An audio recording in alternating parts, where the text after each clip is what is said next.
हाँ देवरिया आप लोग हास रस और वियोग रस के बहुत आनंद रहे जान, लेकिन एक रस बाकी रह गई, लेकिन ओकर नाम नहीं धरा। आई कौन रस है ओकर आप लोग कमेंट में बताइएगा। लेकिन एक लड़का एक लड़की के देख के इतना परेशान बा कि ओकरा देख के ऐसा कह दिल है आ कैसी कह दिल है लिहल जा। आए गीतिया के सूरज भास्कर जी बड़ी प्यार से लिखने वाली आ कैसी कहता लड़का लड़किया से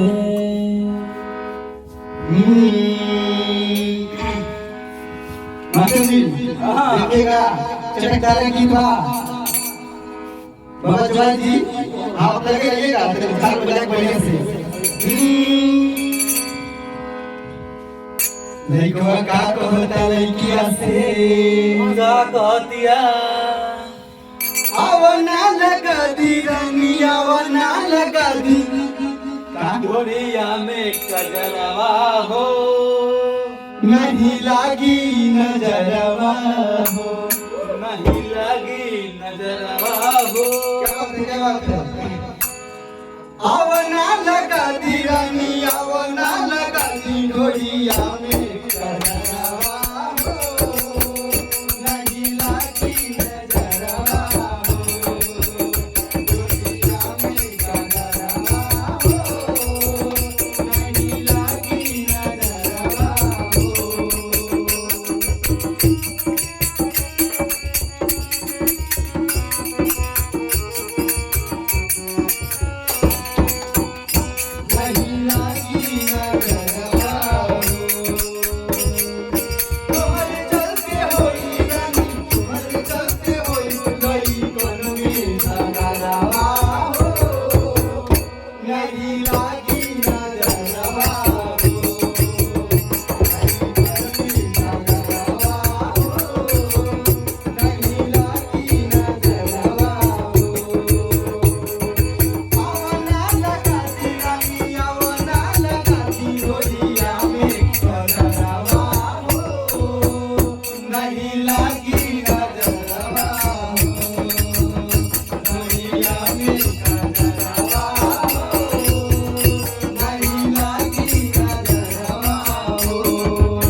उठवा गुलाबी रानी बाटन सुरन के जवानी उठवा गुलाबी रानी बाटन सुरन के जवानी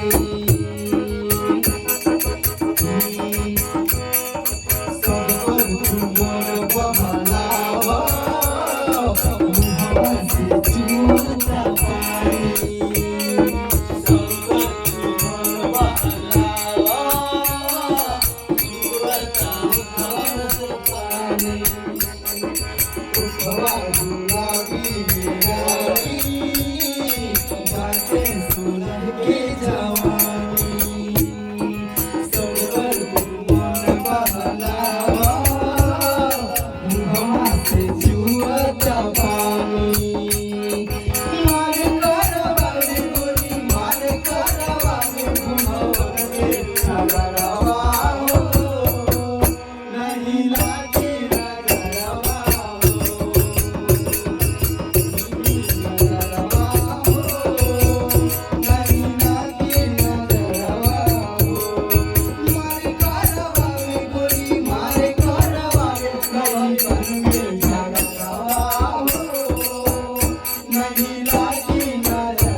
नहीं लागी